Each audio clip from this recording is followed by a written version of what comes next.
ಧರ್ಮಸ್ಥಳದಲ್ಲಿ ಬುರುಡೆ ಕೇಸ್ನಲ್ಲಿ SIT ಚಾಣಾಕ್ಷತನ ಪ್ರದರ್ಶಿಸಿದೆ. ಚಿನ್ನಯ್ಯನ ಹೇಳಿಕೆಯಂತೆ 13 ಜಾಗಗಳನ್ನ mark ಮಾಡಿದ ಬೆನ್ನಲ್ಲೇ ಜಾಗದಲ್ಲಿ 24 ಗಂಟೆಗಳ ಕಾಲ ಹದ್ದಿನ ಕಣ್ಣು ಇಟ್ಟಿದೆ. ಹೀಗಾಗಿ ಬುರುಡೆ ಗ್ಯಾಂಗ್ನ ಪ್ಲಾನ್ ಠುಸ್ಸಾಗಿದೆ. ಅಸಲಿಗೆ ಮಾಸ್ಕ್ ಮ್ಯಾನ್ ತೋರಿದ್ದ ಜಾಗದ ಮೇಲೆ ಎಸ್ಐಟಿಗೆ ಶಂಕೆ ಇತ್ತು. ಹೀಗಾಗಿ ಮಾರ್ಕ್ ಮಾಡಿದ್ದ ಜಾಗಗಳಿಗೆ 24 ಗಂಟೆ ಭದ್ರತೆ ನಿಯೋಜಿಸಲಾಗಿತ್ತು. ಯಾರೂ ಕೂಡ ಪಾಯಿಂಟ್ ಬಳಿ ಸುಳಿದಾಡದಂತೆ ಸೆಕ್ಯೂರಿಟಿ ವ್ಯವಸ್ಥೆ ಕಲ್ಪಿಸಲಾಗಿತ್ತು. ಭದ್ರತೆಗೆ ಎಎನ್ಎಫ್ ಸಿಬ್ಬಂದಿಯನ್ನು ನಿಯೋಜಿಸಿದ್ದು ಸ್ಥಳೀಯ ಪೊಲೀಸರು ಸಹ ಗಸ್ತು ತಿರುಗುವಂತೆ ಸೂಚಿಸಲಾಗಿತ್ತು. ಹೀಗಾಗಿ ಬುರುಡೆ ಗ್ಯಾಂಗ್ ಮಸಲತ್ತು ಮಕಾಡೆ ಮಲಗಿದೆ. ಧರ್ಮಸ್ಥಳ ಷಡ್ಯಂತ್ರ ಕೇಸಿನಲ್ಲಿ ಎನ್ಐಎ ಎಂಟ್ರಿ ಆಗುತ್ತಾ ಎಂಬ ಪ್ರಶ್ನೆ ಮೂಡಿದೆ. ಧರ್ಮಸ್ಥಳ ಷಡ್ಯಂತ್ರ ಎನ್ಐಎ ತನಿಖೆಗೆ ರಾಜ್ಯದ ಮಠಾಧೀಶರು ಆಗ್ರಹಿಸ್ತಾ ಇದ್ದಾರೆ. ಈಗಾಗಲೇ ಸ್ವಾಮೀಜಿ ತಂಡವೊಂದು ಕೇಂದ್ರ ಗೃಹ ಸಚಿವ ಅಮಿತ್ ಶಾ ಅವರನ್ನ ಭೇಟಿ ಮಾಡಿದೆ. ವಚನಾನಂದ ಸ್ವಾಮೀಜಿ, ವಜ್ರದೇಹಿ ಸ್ವಾಮೀಜಿ ನೇತೃತ್ವದಲ್ಲಿ ಅಮಿತ್ ಶಾ ಅವರನ್ನ ಭೇಟಿಯಾಗಿದ್ದು ಧರ್ಮಸ್ಥಳ ವಿರುದ್ಧದ ಷಡ್ಯಂತ್ರದ ಬಗ್ಗೆ ಮಾಹಿತಿಯನ್ನು ನೀಡಿದ್ದಾರೆ. ಇನ್ನು ಎನ್ಐಎ ತನಿಖೆ ವಹಿಸುವಂತೆ ಒತ್ತಾಯಿಸಿದ್ದಾರೆ. ಇದೇ ವೇಳೆ ಅವಶ್ಯಕತೆ ಬಿದ್ದರೆ ಎನ್ಐಎ ತನಿಖೆ ವಹಿಸುವುದಾಗಿ ಕೂಡ ಅಮಿತ್ ಶಾ ಭರವಸೆ ಕೂಡ ನೀಡಿದ್ದಾರೆ ಅಂತ ತಿಳಿದು ಬಂದಿದೆ.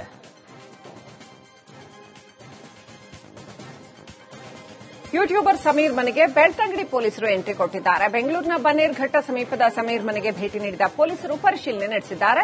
ಯೂಟ್ಯೂಬರ್ ಸಮೀರ್ ಬಾಡಿಗೆ ಮನೆಯಲ್ಲಿ ಪರಿಶೀಲನೆ ನಡೆಸಿದ್ದು ಎಐ ವಿಡಿಯೋ ಸಂಬಂಧ ಧರ್ಮಸ್ಥಳ ಠಾಣೆಯಲ್ಲಿ ಕೇಸ್ ದಾಖಲಾಗಿತ್ತು. ಸಮೀರ್ ತನಿಖೆಗೆ ಸಹಕರಿಸಿದ ಹಿನ್ನೆಲೆ ಬೆಳ್ತಂಗಡಿ ಪೊಲೀಸರು ಎಂಟ್ರಿ ಕೊಟ್ಟಿದ್ದಾರೆ. ಕೋರ್ಟ್ನಿಂದ ಸರ್ಚ್ ವಾರೆಂಟ್ ಪಡೆದು ಪರಿಶೀಲನೆ ನಡೆಸಿದ್ದಾರೆ. ಸರ್ಕಲ್ ಇನ್ಸ್ಪೆಕ್ಟರ್ ನಾಗೇಶ್ ಕದ್ರಿ ತಂಡದಿಂದ ಶೋಧ ನಡೆದಿದ್ದು ಎಫ್ಎಸ್ಎಲ್ ವಿಭಾಗದ ಸೋಕೋ ಸಿಬ್ಬಂದಿ ಜೊತೆ ಆಗಮನ ಆಗಿದೆ. ಕಂಪ್ಯೂಟರ್, ಮೊಬೈಲ್ ಪರಿಶೀಲನೆ ಮಾಡಿದ್ದಾರೆ.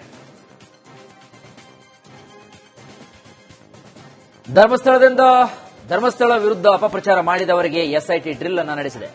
ಯೂಟ್ಯೂಬರ್ ಸಮೀರ್ ಅಭಿಷೇಕ್ ವಿಚಾರಣೆ ನಡೆಸಿದ್ದು ಮತ್ತಷ್ಟು ಯೂಟ್ಯೂಬರ್ಗಳಿಗೆ ಇದೀಗ ಮಾರಿ ಹಬ್ಬ ಕಾದಿದೆ. ಬುರುಡೆ ಗ್ಯಾಂಗ್ ಕೇಸ್ಗೆ ಸಂಬಂಧಿಸಿದಂತೆ ಕಾಲ್ಪನಿಕ ಕಥೆಯನ್ನ ಹೇಳಿದವರಿಗೆ ಸಂಕಷ್ಟ ಫಿಕ್ಸ್ ಎನ್ನಲಾಗ್ತಿದೆ. ಈಗ ಮಸಾಲೆ ಸೇರಿಸಿ ಕತೆ ಹೇಳಿದವರಿಗೆ ವಿಚಾರಣೆಗೆ ಡಬ ಅಂತ ಆತಂಕ ಶುರುವಾಗಿದೆ. ಧರ್ಮಸ್ಥಳ ಶ್ರೀ ಕ್ಷೇತ್ರದ ಮೇಲೆ ಉಗ್ರ ಸಂಘಟನೆಗಳ ಕಣ್ಣಿದೆ ಅಂತ ಸಾಮಾಜಿಕ ಹೋರಾಟಗಾರ ವಸಂತ್ ಗಿಳಿಯಾರ್ ಆರೋಪಿಸಿದ್ದಾರೆ. ಬೆಂಗಳೂರಿನಲ್ಲಿ ಮಾತನಾಡಿದ ಅವರು ಧರ್ಮಸ್ಥಳ ಕೇಸ್ನ ತಕ್ಷಣವೇ ಎನ್ಐಎಗೆ ನೀಡಬೇಕು ಅಂತ ಹೇಳಿದ್ರು. ಧರ್ಮಸ್ಥಳ ಕೇಸ್ಗೆ ಉಗ್ರರ ಸಂಚಿದ್ರೆ ಷಡ್ಯಂತ್ರದ ಹಿಂದೆ ಭಯೋತ್ಪಾದಕ ಚಟುವಟಿಕೆಯ ಕೈವಾಡದ ಶಂಕೆ ಇದೆ. ಭಯೋತ್ಪಾದಕ ಸಂಘಟನೆಗಳು ಫಂಡ್ ಕೊಟ್ಟಿವೆ ಅನ್ನೋ ಶಂಕೆ ಇದೆ ಅಂತ ಆರೋಪಿಸಿದ್ದಾರೆ. ಷಡ್ಯಂತ್ರವನ್ನ ಮಾಡಿದವರ ಹಿಂದೆ ಕೂಡ ಫಾರಿನ್ ಫಂಡ್ ಫ್ಲೋ ಆಗಿರುವಂತಹ ಅನುಮಾನಗಳನ್ನ ಇಡಿ ಹೊರಗೆಡಿತಾ ಇದೆ. ಹಾಗಾಗಿ ನಮ್ಮ ರಾಜ್ಯದ ಎಲ್ಲ ಸಂಸದರಲ್ಲಿ ನಾನು ರಿಕ್ವೆಸ್ಟ್ ಮಾಡೋದು, ಈಗಾಗಲೇ ನಮ್ಮ ಬಿಜೆಪಿ ಪಕ್ಷ ಎನ್ಐಎ ತನಿಖೆಗೆ ಹೋಗಬೇಕು ಅನ್ನೋ ರೀತಿಯಲ್ಲಿ ಮೊನ್ನೆ ಒಂದು ಜನಾಗ್ರಹ ಸಭೆಯನ್ನ ಧರ್ಮಸ್ಥಳದಲ್ಲೇ ಮಾಡಿದೆ. ನಾವು ಅದನ್ನ ಸ್ವಾಗತಿಸ್ತೇವೆ.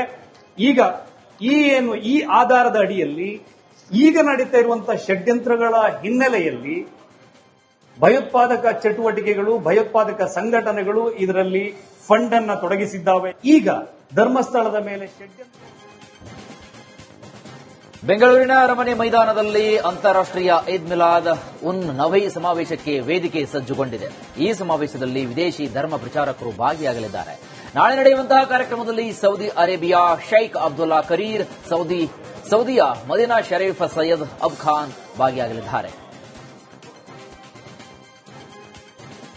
ಈದ್ ಮಿಲಾದ್ ಪ್ರಯುಕ್ತ ಬೆಂಗಳೂರಿನಲ್ಲಿ ನಡೆಯುತ್ತಾ ಇರೋ ಮುಸ್ಲಿಮರ ಬೃಹತ್ ಕಾರ್ಯಕ್ರಮಕ್ಕೆ ಸೌದಿ ಅರೇಬಿಯಾ, ಇರಾಕ್, ಯೆಮೆನ್ ದೇಶಗಳ ಧರ್ಮಗುರುಗಳಿಗೆ ಆಹ್ವಾನ ನೀಡಿದ ವಿಚಾರ ಭಾರೀ ಕೋಲಾಹಲಕ್ಕೆ ಕಾರಣವಾಗಿದೆ. ಕಾಂಗ್ರೆಸ್ ನಡೆ ಬಗ್ಗೆ ಶಾಸಕ ಬಸನಗೌಡ ಪಾಟೀಲ್ ಯತ್ನಾಳ್ ವಾಗ್ದಾಳಿ ನಡೆಸಿದ್ದಾರೆ. ಇರಾನ್, ತಜಿಕಿಸ್ತಾನದವರು ಏನು ಶಾಂತಿ ಹೇಳ್ತಾರೆ, ಆ ದೇಶಗಳಲ್ಲೇ ಅಶಾಂತಿಯ ರಾಜಕೀಯ ಮಿತಿ ಮೀರಿದೆ ಎಂದಿದ್ದಾರೆ. ಅಲ್ಲದೆ ಇಡೀ ದೇಶದ ಹಿಂದೂಗಳು ಕರ್ನಾಟಕವನ್ನು ನೋಡ್ತಾ ಇದ್ದಾರೆ, ಕಾಂಗ್ರೆಸ್ ಸರ್ಕಾರಕ್ಕೆ ಬುದ್ಧಿ ಕಲಿಸ್ತಾರೆ ಅಂತ ಶಾಸಕ ಬಸನಗೌಡ ಪಾಟೀಲ್ ಯತ್ನಾಳ್ ಹೇಳಿದ್ದಾರೆ.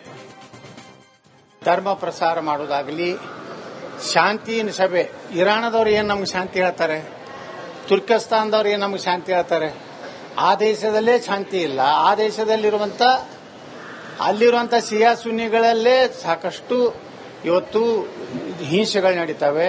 ಅವ್ರವ್ರನ್ನ ಅವ್ರು ಕೊಲ್ತಾ ಇದ್ದಾರೆ. ಉಳಿದ ಎಲ್ಲ ಜನಾಂಗಗಳು ಕೊಲ್ಲುವಂಥವ್ರು ಇಲ್ಲಿ ಬಂದು ಏನು ಇವರಿಂದ ಏನು ಶಾಂತಿ ಅನ್ನುವಂಥದ್ದು ಇವ್ರಿಗೆ ಸಂಬಂಧ ಇಲ್ಲ ಅಂತ ಇಶ್ಯೂ. ಕಾಂಗ್ರೆಸ್ನಲ್ಲಿ ಮತ್ತೆ ಮಾತಿನ ಮಲ್ಲಯುದ್ಧ ಆರಂಭವಾಗಿದೆ. ಶಾಸಕ ಬಾಲಕೃಷ್ಣ ಹೇಳಿಕೆಗೆ ಮಾಜಿ ಸಚಿವ ಕೆಎನ್ ರಾಜಣ್ಣ ತಿರುಗೇಟು ಕೂಡ ನೀಡಿದ್ದಾರೆ. ತುಮಕೂರಿನಲ್ಲಿ ಮಾತನಾಡಿದ ಅವರು, ಮಂಪರು ಪರೀಕ್ಷೆ ಬಗ್ಗೆ ಹೇಳಿದವನು ಯಾರು ಹೇಳಿದ್ದಾರೋ ಅವರನ್ನೇ ಕೇಳಿ ಅಂತ ಕೌಂಟರ್ ಕೊಟ್ಟಿದ್ದಾರೆ.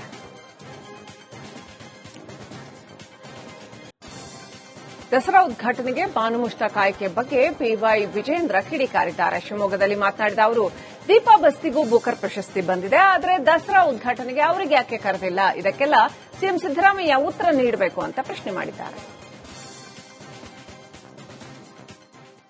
ಬಾನು ಮುಷ್ತಾಕ್ ಜೊತೆನಲ್ಲಿ ಮತ್ತೊಬ್ಬ ಹಿಂದೂ ಮಹಿಳೆ ದೀಪಾ ಬಾಸ್ತಿ, ಕೊಡಗಿನ ಮಹಿಳೆ, ಅವರು ಕೂಡ ಈ ಬೂಕರ್ ಪ್ರಶಸ್ತಿ ಬಂದಿರುವಂತದ್ದು. ನಾನು ತಮ್ಮ ಮುಖೇನ ರಾಜ್ಯದ ಮುಖ್ಯಮಂತ್ರಿಗಳು ಮತ್ತೊಮ್ಮೆ ಕೇಳೋದಕ್ಕೆ ಇಚ್ಛಪಡ್ತೇನೆ, ಐತಿಹಾಸಿಕ ದಸರಾದ ಉದ್ಘಾಟನೆಗೆ ಮುಷ್ತಾಕ್ ಅವ್ರನ್ನ ಕರಿಬೇಕು ಅಂತೇಳಿ ಮುಖ್ಯಮಂತ್ರಿಗಳು ಅನ್ನಿಸ್ತದೆ, ಆದ್ರೆ ಒಬ್ಬ ಹಿಂದೂ ಮಹಿಳೆ ದೀಪಾ ಬಸ್ತಿನ್ ಕರಿಬೇಕು ಅಂತೇಳಿ ಯಾಕೆ ಮುಖ್ಯಮಂತ್ರಿಗಳು ಅನ್ನಿಸಲಿಲ್ಲ? ಹಾಗಾದ್ರೆ ಇದಕ್ಕೆ ಮೊದಲು ರಾಜ್ಯದ ಮುಖ್ಯಮಂತ್ರಿಗಳು ಉತ್ತರ ನೀಡಬೇಕಾಗ್ತದೆ. ಪ್ರಧಾನಮಂತ್ರಿ ನರೇಂದ್ರ ಮೋದಿ ನೇತೃತ್ವದ ಕೇಂದ್ರ ಸರ್ಕಾರ ಜಿಎಸ್ಟಿ ಸ್ಲ್ಯಾಬ್ ಬದಲಿಸುವ ಮೂಲಕ ಐತಿಹಾಸಿಕ ನಿರ್ಧಾರವನ್ನು ಘೋಷಣೆ ಮಾಡಿದೆ ಅಂತ ಬಿಜೆಪಿ ರಾಜ್ಯಾಧ್ಯಕ್ಷ ಬಿವೈ ವಿಜೇಂದ್ರ ಹೇಳಿದ್ದಾರೆ. ಶಿವಮೊಗ್ಗದಲ್ಲಿ ಮಾತನಾಡಿದ ಅವರು, ಈ ಮೂಲಕ ಜಾಗತಿಕ ಸವಾಲನ್ನ ಭಾರತ ಎದುರಿಸ್ತಾ ಇರುವುದಕ್ಕೆ ಇದು ಅತ್ಯಂತ ಅನುಕೂಲವಾಗಲಿದೆ. ವಿಕಸಿತ ಭಾರತದ ಕಲ್ಪನೆಗೆ ಬಹಳ ದೊಡ್ಡ ಶಕ್ತಿ ಸಿಗಲಿದೆ ಅಂತ ಹೇಳಿದ್ದಾರೆ ವಿಜೇಂದ್ರ.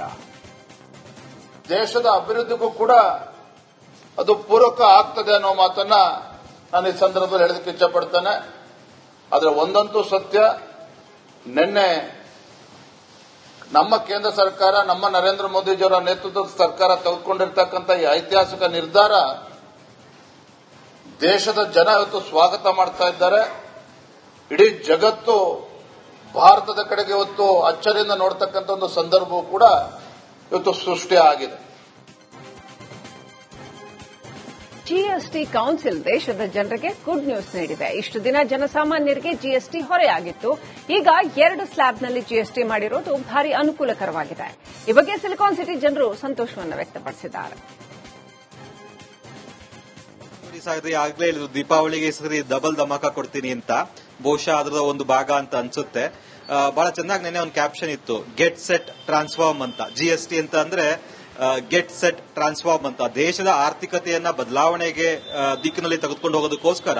ಯಾಕಂದ್ರೆ ಜಾಗತಿಕವಾಗಿ ನಾವೆಲ್ಲ ನೋಡ್ತಾ ಇದ್ದೇವೆ, ಅದು ಅಮೆರಿಕಾದಲ್ಲಿ ಆಗ್ತಾ ಇರ್ತಂತ ಸುಂಕದ ಪರಿಣಾಮ ಇರಬಹುದು, ಇತ್ಯಾದಿಗಳಿರ್ಬೋದು. ಅದನ್ನ ನಾವು ದೇಶೀಯ ಮಾರುಕಟ್ಟೆಯನ್ನ ಇನ್ನೂ ಹೆಚ್ಚು ಬಹಳ ಬಲ ಮಾಡುವಂತಹ ಅಗತ್ಯತೆಗಳಿದಾವೆ. ಹಾಗಾಗಿ ಇದೊಂದು ಬಹಳ ಒಂದು ಕ್ರಾಂತಿಕಾರಿ ಬದಲಾವಣೆ ಅಂತ ಅನ್ನಿಸಬಹುದು. ನಿನ್ನೆ ಏನು ತೀರ್ಮಾನ ತೆಗೆದುಕೊಂಡಿದೆ ಜಿಎಸ್ಟಿ ಕೌನ್ಸಿಲ್, ದೆಹಲಿಯಲ್ಲಿ ಕೂತು ಎಲ್ಲಾ ರಾಜ್ಯಗಳ ಮುಖ್ಯಸ್ಥರುಗಳು, ರೆಪ್ರೆಸೆಂಟೇಟಿವ್ಸ್ ಗಳಲ್ಲಿ ಭಾಗವಹಿಸಿದ್ರು. ಬಹಳ ಒಂದು ಉತ್ತಮ ಉದಾಹರಣೆ ತೆಗೆದುಕೊಂಡಿದೆ, ಒಂದು ಬೆಳವಣಿಗೆ ಆಗಿದೆ. ಮೋದಿ ಅವರು ಈ ಸಾರಿ ಆಗಲೇ ರೇಣುಕಾಸ್ವಾಮಿ ಕೊಲೆ ಆರೋಪಿ ದರ್ಶನ್ಗೆ ಜೈಲಿನ ಮ್ಯಾನ್ಯುವಲ್ ಪ್ರಕಾರ ಇದೀಗ ಹಾಸಿಗೆ ದಿಂಬನ್ನ ನೀಡಲಾಗಿದೆ. ಇದರ ಬೆನ್ನಲ್ಲೇ ಹೆಚ್ಚುವರಿ ಸವಲತ್ತಿಗೆ ಮನವಿ ಕೂಡ ಮಾಡಲಾಗಿದ್ದು, ದರ್ಶನ್ಗೆ ಜೈಲಿನಲ್ಲಿ ಹಾಸಿಗೆ ದಿಂಬು ಬೆಡ್ಶೀಟ್ ಸಿಕ್ಕಿಲ್ವಾ ಎಂಬ ಪ್ರಶ್ನೆ ಇದೆ. ಆದರೆ ಜೈಲಿನ ಮ್ಯಾನ್ಯುವಲ್ ಪ್ರಕಾರ ದರ್ಶನ್ಗೆ ಹಾಸಿಗೆ ವ್ಯವಸ್ಥೆ ನೀಡಲಾಗಿದೆ. ಯಾಕಂದ್ರೆ ಈ ಹಿಂದೆ ಕೆಲವು ಘಟನೆಗಳಲ್ಲಿ ದಪ್ಪನೆ ಹೊದಿಕೆಯಲ್ಲಿ ಮೊಬೈಲ್ ಸಿಮ್ ಬಚ್ಚಿಟ್ಟಂತಹ ಉದಾಹರಣೆಗಳು ಕೂಡ ಕಂಡುಬಂದಿವೆ. ಹೀಗಾಗಿ ಅಲರ್ಟ್ ಆಗಿರುವಂತಹ ಜೈಲಧಿಕಾರಿಗಳು ದರ್ಶನ್ ವಿಚಾರದಲ್ಲಿ ಆ ತಪ್ಪು ಮಾಡದಿರಲು ನಿರ್ಧರಿಸಿದ್ದಾರಂತೆ. ಈ ಮಧ್ಯೆ ಕೋರ್ಟ್ ಎಚ್ಚರಿಕೆ ಹಿನ್ನೆಲೆ ಸಿಸಿಬಿ ಅಧಿಕಾರಿಗಳು ದಾಳಿ ನಡೆಸುವ ಸಾಧ್ಯತೆಗಳು ಕೂಡ ಹೆಚ್ಚಿರುತ್ತೆ. ಹೀಗಾಗಿ ದರ್ಶನ್ಗೆ ಹೆಚ್ಚುವರಿ ಸೌಲಭ್ಯವನ್ನ ನೀಡದೇ ಇರಲು ಹಿಂದೇಟು ಹಾಕಲಾಗ್ತಾ ಇದೆ.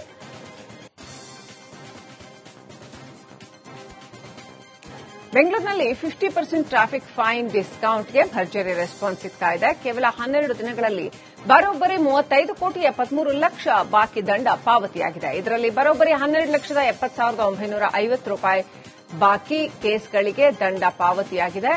ಈ ದಂಡದ ಡಿಸ್ಕೌಂಟ್ ಸೆಪ್ಟೆಂಬರ್ 12ರವರೆಗೆ ಇರಲಿದ್ದು, ಇನ್ನೂ ಹೆಚ್ಚು ದಂಡ ಸಂಗ್ರಹವಾಗುವ ನಿರೀಕ್ಷೆ ಇದೆ.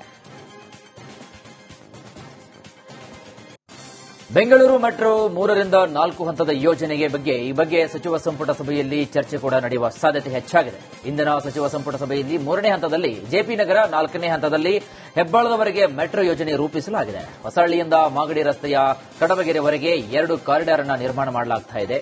ಇನ್ನು ಈ ಕಾರಿಡಾರ್ಗಳಲ್ಲಿ ಒಟ್ಟು 37.121 ಕಿಲೋಮೀಟರ್ಗಳ ಉದ್ದದ ಒಂದು ಡಬಲ್ ಡೆಕ್ಕರ್ ನಿರ್ಮಾಣ ಮಾಡುವುದು. ಇನ್ನು ಇದೇ ನಿರ್ಮಾಣದಲ್ಲಿ ಮೆಟ್ರೋ ವಯಾಡ್ಕಾ ಜೊತೆಗೆ ಎಲಿವೇಟೆಡ್ ರಸ್ತೆಯನ್ನು ಕೂಡ ನಿರ್ಮಾಣ ಮಾಡುವ ಕುರಿತು ಚರ್ಚಿಸಲಾಗ್ತಾ ಇದೆ. ಒಟ್ಟು 9,700 ಕೋಟಿ ರೂಪಾಯಿಗಳ ಅಂದಾಜು ಮೊತ್ತದಲ್ಲಿ ನಿರ್ಮಾಣ ಮಾಡಲು ಚರ್ಚೆ ನಡೆಸಲಾಗಿದೆಯಂತೆ.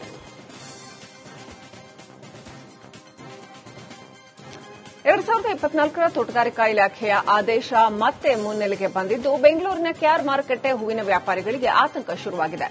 ಹೂವಿನ ಮಾರುಕಟ್ಟೆ ಸುತ್ತಮುತ್ತ ನಿತ್ಯ ಟ್ರಾಫಿಕ್ ಜಾಮ್ನಿಂದ ಜನ ಪರದಾಡ್ತಾ ಇದ್ದು ಜಿಕೆವಿಕೆಯ 5 ಎಕರೆಯಲ್ಲಿ ನಿರ್ಮಾಣವಾಗಿರುವ ಮಾರುಕಟ್ಟೆಗೆ ಶಿಫ್ಟ್ ಆಗೋ ಸಾಧ್ಯತೆ ಇದೆ. ತೋಟಗಾರಿಕಾ ಇಲಾಖೆ ನಿರ್ಧಾರದ ವಿರುದ್ಧ ಹೂವಿನ ವ್ಯಾಪಾರಿಗಳು ಆಕ್ರೋಶ ವ್ಯಕ್ತಪಡಿಸಿದ್ದಾರೆ.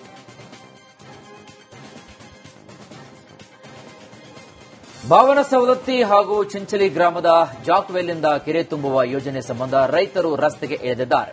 ಯೋಜನೆ ಪೂರ್ಣಗೊಳ್ಳೋದಕ್ಕೆ ಕೆರಳಿದಂತಹ ರೈತರು ಜಾನುವಾರುಗಳನ್ನು ತಂದು ವಿಭಿನ್ನ ರೀತಿಯಲ್ಲಿ ಪ್ರತಿಭಟನೆ ನಡೆಸ್ತಾ ಇದ್ದಾರೆ. ರೈತ ಸಂಘದ ರಾಜ್ಯಾಧ್ಯಕ್ಷ ಚುನ್ನಪ್ಪ ಪೂಜಾರ್ ನೇತೃತ್ವದಲ್ಲಿ ಪ್ರತಿಭಟನೆ ಕೂಡ ನಡೆಸಿದ್ದು 500ಕ್ಕೂ ಹೆಚ್ಚು ರೈತರು ಭಾಗಿಯಾಗಿದ್ದರು. ಇನ್ನು ಮಾನವ ಸರಪಳಿಯನ್ನ ನಿರ್ಮಿಸಿ ಅಧಿಕಾರಿಗಳು ಹಾಗೂ ಜನಪ್ರತಿನಿಧಿಗಳ ವಿರುದ್ಧ ಧಿಕ್ಕಾರವನ್ನು ಕೂಗಿ ತಮ್ಮ ಆಕ್ರೋಶವನ್ನ ಹೊರಹಾಕಿದರು.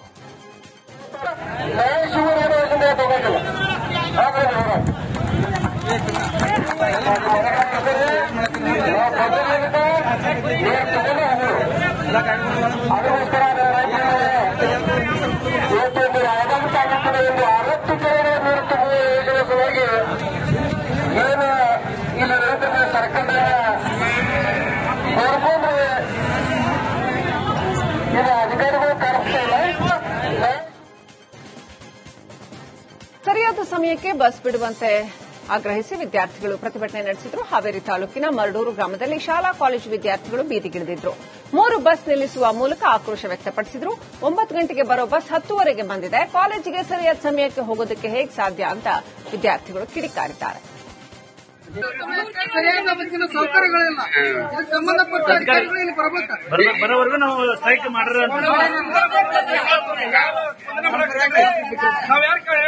ಇಲ್ಲಿವರೆಗೆ ಶಾಂತಿಯುತವಾಗಿ ಲೀಟರ್ ಕೊಟ್ಟದ್ದು ಆಗೈತಿ. ಎಲ್ಲ ಸಂಬಂಧಪಟ್ಟ ಈಗ ನಿಮಗೆ ಈಗ ಸಾರಿಗೆ ಇಲಾಖೆ ಹಾಗೂ ರೋಡ್ ಸರಿ ಆಗ್ಬೇಕನ್ನ ಅವರಿಗೆ ಸರಿಯಾದ ಬಸ್ಸಿನ ಸೌಕರ್ಯಗಳಿಲ್ಲ.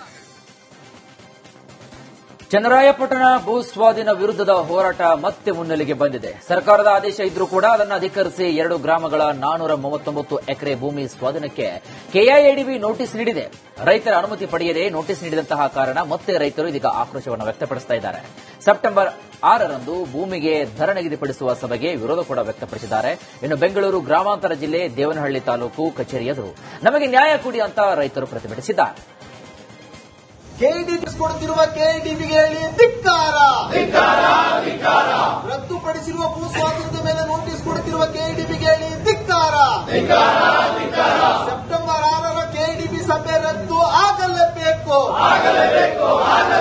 ಸೆಪ್ಟೆಂಬರ್ 6ರಂದು ನಿಗದಿ ಮಾಡಿರುವ ಕೆಇಡಿಬಿ ಸಭೆ ರದ್ದು ಆಗಲೇಬೇಕು. ವಿಜಯಪುರದಲ್ಲಿ ರಸ್ತೆ ಅಗೆಯುತ್ತಿದ್ದ ಗುತ್ತಿಗೆದಾರನಿಗೆ ಪಾಲಿಕೆ ಸದಸ್ಯ ಶಿವರುದ್ರ ಬಾಗಲಕೋಟೆ ತರಾಟೆಗೆ ತೆಗೆದುಕೊಂಡಿದ್ದಾರೆ. ಯಾವುದೇ ಅನುಮತಿ ಪತ್ರ ತೋರಿಸದೆ ಗ್ಯಾಸ್ ಪೈಪ್ ಅಳವಡಿಸುವುದಕ್ಕೆ ಕಾಮಗಾರಿ ನಡೀತಾ ಇದ್ದ ಆರೋಪವಿದೆ. ನಗರದ ವಾರ್ಡ್ ನಂಬರ್ 32ರಲ್ಲಿ ಕಾಮಗಾರಿ ನಡೆಸಲಾಗ್ತಾ ಇತ್ತು. ಈ ಬಗ್ಗೆ ಪಾಲಿಕೆ ಅಧಿಕಾರಿಗಳಿಗೆ ಶಿವರುದ್ರ ಮೊದಲು ಮಾಹಿತಿ ನೀಡಿದ್ರು. ಆದರೆ ಸ್ಥಳಕ್ಕೆ ಅಧಿಕಾರಿಗಳು ಬಾರದ ಹಿನ್ನೆಲೆ ಕಾಮಗಾರಿ ವಿರುದ್ಧ ತಾವೇ ವಿರೋಧ ವ್ಯಕ್ತಪಡಿಸಿದ್ದಾರೆ.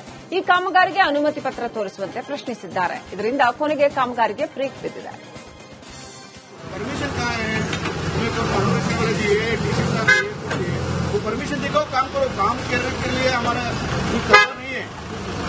अभी आप कूद के वैसा चले जाते. रिपेयर करने वाला कौन है? पहले पैसे नहीं है इधर. ये म्यूनसिपालिटी का भी फंड नहीं है और ये पीडब्ल्यूडी का काम है. इसका बिल नहीं होगा अभी कॉन्ट्रेक्टर का. देखने वाला कौन है? देखना नहीं हो तो आज मैं बंद करा हूँ. बंद करके और सुधार करते बोले हमारे मैनेजर कौन है? पूरा पाइप टूटे, पाइप रिपेयर करो. ड्रेनेज का 2-3 लाइन टूट गए बीच में. ಕೊಪ್ಪಳ ತಾಲೂಕಿನ ಹುಲಿಗಿ ಗ್ರಾಮದ ಹುಲಿಗೆಮ್ಮ ದೇವಸ್ಥಾನದಲ್ಲಿ ಹುಂಡಿ ಎಣಿಕೆ ಕಾರ್ಯ ಮುಕ್ತಾಯವಾಗಿದೆ. ಐತಿಹಾಸಿಕ ಹುಲಿಗೆಮ್ಮ ದೇವಿ ಹುಂಡಿಯಲ್ಲಿ 48 ದಿನದಲ್ಲಿ ಬರೋಬ್ಬರಿ 1,45,00,000 ಹಣ ಸಂದಾಯವಾಗಿದೆ. ದೇವಸ್ಥಾನದ ಆಡಳಿತಾಧಿಕಾರಿ ನೇತೃತ್ವದಲ್ಲಿ ಹುಂಡಿ ಎಣಿಕೆ ಕಾರ್ಯ ನಡೆಸಲಾಗಿತ್ತು. ಈ ವೇಳೆ ಜೂನ್ 14ರಿಂದ ಸೆಪ್ಟೆಂಬರ್ 3ರವರೆಗೆ ಜಮೆಯಾದಂತಹ ಹುಂಡಿ ಹಣ ಎಣಿಕೆ ಕಾರ್ಯ ಈಗ ಮಾಡಲಾಗಿದ್ದು, ಇದೇ ವೇಳೆ 1,45,333 ರೂಪಾಯಿ ನಗದು ಜಮೆಯಾಗಿದೆ. ಜೊತೆಗೆ 80 ಗ್ರಾಂ ಕಚ್ಚಾ ಬಂಗಾರ, 8 ಕೆಜಿ ಕಚ್ಚಾ ಬೆಳ್ಳಿ ಸಂಗ್ರಹವಾಗಿದೆ.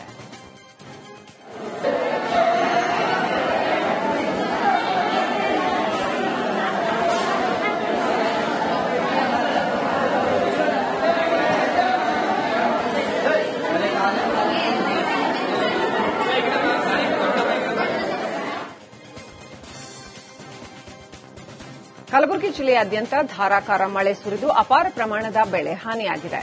ಬೆಳೆದ ಬೆಳೆ ಕಳೆದುಕೊಂಡ ರೈತರು ಪರಿಹಾರ ನೀಡುವಂತೆ ಆಗ್ರಹಿಸಿದ್ದಾರೆ. ಪ್ರತಿ ಎಕರೆಗೆ 20,000 ರೂಪಾಯಿ ಪರಿಹಾರ ನೀಡುವಂತೆ ಸರ್ಕಾರಕ್ಕೆ ಮನವಿ ಮಾಡಿಕೊಂಡಿರುವ ಅನ್ನದಾತರು ಕಲಬುರಗಿ ಜಿಲ್ಲಾಧಿಕಾರಿ ಕಚೇರಿ ಮುಂಭಾಗ ಪ್ರತಿಭಟನೆ ಮಾಡಿದ್ದಾರೆ.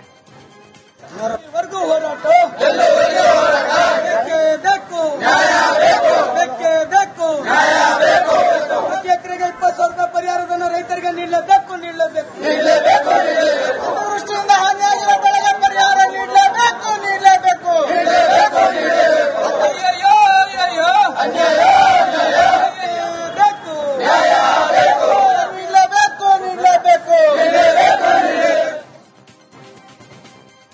ಹಾವೇರಿ ಜಿಲ್ಲೆಯಲ್ಲಿ ನಿರಂತರ ಮಳೆಗೆ ಅನ್ನದಾತರು ಕಂಗಾಲಾಗಿ ಹೋಗಿದ್ದಾರೆ. ಮಲೆನಾಡಿನಂತೆ ಹಾವೇರಿಯ ಆಲದಕಟ್ಟಿ ಗ್ರಾಮದಲ್ಲೂ ಕೂಡ ನಿರಂತರವಾಗಿ ಮಳೆ ಸುರಿತಾ ಇದ್ದು ಹತ್ತಿ ಬೆಳೆ ನಾಶವಾಗಿದೆ. ಇನ್ನು ಬೆಳೆ ಕೈಗೆ ಬಾರದ ಹಿನ್ನೆಲೆಯಲ್ಲಿ ನೊಂದಂತಹ ರೈತರು ತಾವೇ ಟ್ರ್ಯಾಕ್ಟರ್ನಲ್ಲಿ ರೂಟರ್ ಬಳಸಿ ಹತ್ತಿ ಬೆಳೆಯನ್ನ ಸಂಪೂರ್ಣವಾಗಿ ನಾಶ ಮಾಡಿಸಿದ್ದಾರೆ.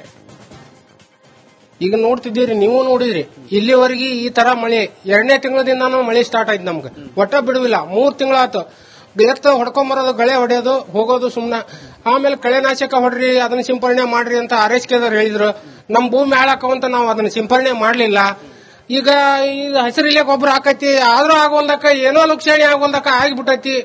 1 ಎಕರೆಗೆ ಏನೋ ಇಲ್ಲ ಅಂದ್ರೆ 25,000 ರಿಂದ 30,000 ರೂಪಾಯಿ ಖರ್ಚಾಗೈತಿ. ಆಳು, ಹೋಳು, ಕಳೆ, ಬೀಜ, ಗೊಬ್ಬರ ಇವೆಲ್ಲ ಹಾಕಿ ಈಗ ಸುಮ್ನ ನಾವು ಮನೆಯಲ್ಲಿ ಕುಂದ್ರಬೇಕಾಗೈತಿ.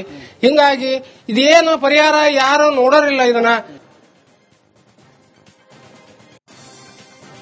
ಬೀದರ್ನಲ್ಲಿ ಮಳೆಯಿಂದ ಸಾಲು ಸಾಲು ಅವಾಂತರ ಸೃಷ್ಟಿಯಾಗಿದೆ. ಸಾಲ ಮಾಡಿ ಬಿತ್ತನೆ ಮಾಡಿದ ಮುಂಗಾರು ಹಂಗಾಮಿನ ಉದ್ದು, ಹೆಸರು, ಸೋಯಾ, ತೊಗರಿ, ಕಬ್ಬು ಬೆಳೆಗಳು ಜಲಾವೃತಗೊಂಡಿವೆ. ಬೀದರ್ನ ಶ್ರೀಮಂಡಲ ಗ್ರಾಮದಲ್ಲಿ 500 ಎಕರೆ ಕೃಷಿ ಭೂಮಿಯಲ್ಲಿ ಬೆಳೆದ ಬೆಳೆಗಳು ಜಲಾವೃತವಾಗಿದ್ದು ರೈತರು ಸಂಪೂರ್ಣ ಬೆಳೆ ಕಳೆದುಕೊಂಡು ಸಂಕಷ್ಟಕ್ಕೆ ಸಿಲುಕಿದ್ದಾರೆ. ಉದ್ದು, ಹೆಸರು, ಸೋಯಾ, ಹತ್ತಿ, ಐತ್ ಕಬ್ಬು, ಸಣ್ಣ ಹತ್ತಿ ಲವಣಿ ಮಾಡಿಂದು ಫಸ್ಟ್ ಲೇಟ್ ಲವಣಿ ಮಾಡಿದ ಕಬ್ಬು ಏನದ ನೀರ ಮುಣಿಗ್ಯದ ಮಳಕಿ ಮುಣಿಗ್ಯದ ಪೂರ ಏನ್ ಬಿ ಇಲ್ಲ. ಪೂರ ಸಂಪೂರ್ಣ ಹಾಳಾಗ ಸರ್ಕಾರ ಏನಾರ ಹೆಲ್ಪ್ ಮಾಡ್ಬೇಕಂತ ನನ್ನ ಆಸೆ. ಕೋಲಾರ ಜಿಲ್ಲೆಯಲ್ಲಿ ಕಳೆದ 15 ದಿನಗಳಿಂದ ವರುಣ ಅಬ್ಬರಿಸಿ ಬೊಬ್ಬರಿತಾ ಇದ್ದಾನೆ. ಧಾರಾಕಾರ ಮಳೆಯಿಂದ ತೋಟಗಾರಿಕಾ ಬೆಳೆಗಳನ್ನ ಬೆಳೆದಂತಹ ರೈತರು ಸಂಕಷ್ಟಕ್ಕೆ ಸಿಲುಕುವಂತಾಗಿದೆ. ತೋಟಗಾರಿಕಾ ಬೆಳೆಗಳಾದಂತಹ ಟೊಮ್ಯಾಟೊ, ಎಲೆಕೋಸು, ಹೂಕೋಸು ಸೇರಿದಂತೆ ಹಲವು ಬೆಳೆಗಳು ರೋಗಕ್ಕೆ ತುತ್ತಾಗಿ ತೋಟಗಳಲ್ಲೇ ಕೊಳಿತಾ ಇದ್ದಾವೆ. ಇನ್ನು ರೈತರಿಗೆ ಕೈಗೆ ಬಂದಂತಹ ತುತ್ತು ಬಾಯಿಗೆ ಬರದಂತಹ ಪರಿಸ್ಥಿತಿ ನಿರ್ಮಾಣವಾಗಿದೆ. ತುಂಬಾ ನಷ್ಟ ಅನುಭವಿಸ್ತಾ ಇದ್ದಾರೆ ಸರ್.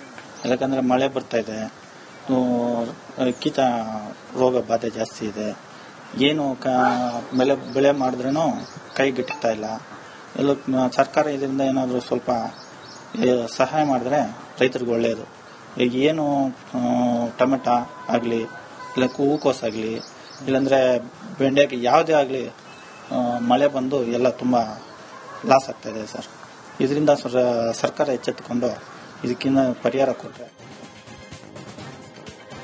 ಪಂಜಾಬ್ನಲ್ಲಿ ವರುಣನ ಅಬ್ಬರ ಜೋರಾಗಿದೆ. ಧಾರಾಕಾರ ಮಳೆಗೆ ನದಿಗಳು ಉಕ್ಕಿ ಹರಿತಾ ಇದ್ದು ಪ್ರವಾಹ ಪರಿಸ್ಥಿತಿ ನಿರ್ಮಾಣವಾಗಿದೆ. ಅಮೃತಸರದ ಪ್ರವಾಹ ಪೀಡಿತ ಪ್ರದೇಶಗಳಿಗೆ ಕೇಂದ್ರ ಸಚಿವ ಶಿವರಾಜ್ ಸಿಂಗ್ ಚೌಹಾಣ್ ಭೇಟಿ ನೀಡಿದರು. ಟ್ರ್ಯಾಕ್ಟರ್ನಲ್ಲೇ ಕುಳಿತು ಪ್ರವಾಹ ಪೀಡಿತ ಪ್ರದೇಶಗಳಲ್ಲಿ ಪರಿಶೀಲನೆ ನಡೆಸಿದರು.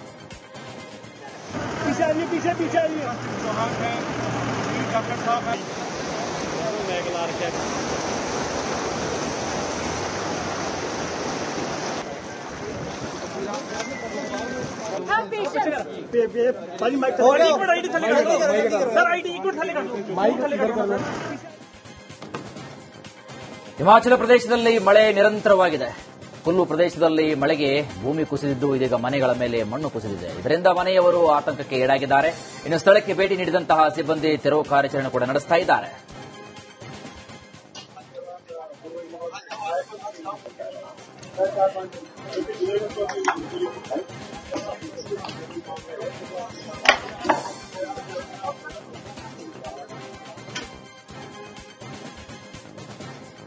ಪಂಜಾಬ್ನಲ್ಲೂ ಕೂಡ ಬಿಟ್ಟು ಬಿಡದೆ ಮಳೆ ಸುರಿತಾ ಇದೆ. ಭಾರೀ ಮಳೆ ಹಿನ್ನೆಲೆ ಜಿರಾಕ್ಪುರ್ನಲ್ಲಿ ರಸ್ತೆಗಳು ಸಂಪೂರ್ಣ ಜಲಾವೃತಗೊಂಡಿವೆ. ಇದರಿಂದ ವಾಹನ ಸವಾರರು ಪರದಾಡುವಂತಹ ಸ್ಥಿತಿ ನಿರ್ಮಾಣವಾಗಿದೆ. ಭಾರೀ ಮಳೆಯಿಂದ ನೀರು ಮನೆಗಳಿಗೆ ನುಗ್ಗಿದೆ.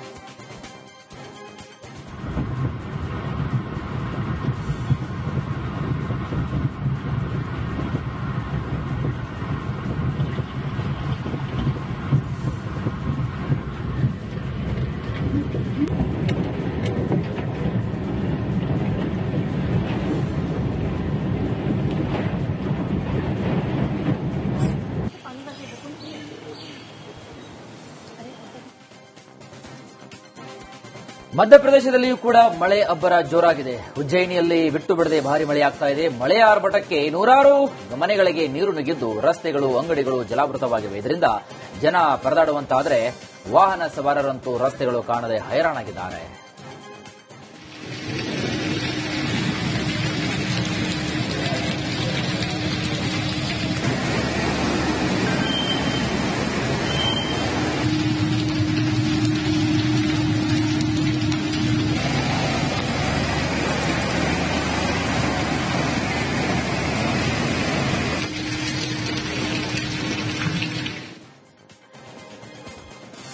ದೆಹಲಿಯಲ್ಲಿ ಮಳೆ ಸಾಕಷ್ಟು ರಗಳೆ ಸೃಷ್ಟಿಸಿದೆ. ನಿರಂತರ ಮಳೆಯಿಂದ ಯಮುನಾ ನದಿ ಉಕ್ಕಿ ಹರಿತಾ ಇದೆ. ಯಮುನಾ ನದಿ ಅಪಾಯದ ಮಟ್ಟ ಮೀರಿ ಹರಿತಾ ಇದ್ದು ಬೇಲಾ ರಸ್ತೆಗೆ ನೀರು ನುಗ್ಗಿದೆ. ಮನೆಗಳಿಗೂ ಮಳೆ ನೀರು ನುಗ್ಗಿದ್ದು ರಸ್ತೆಯಲ್ಲಿದ್ದ ವಾಹನಗಳು ಮುಳುಗಡೆಯಾಗಿವೆ.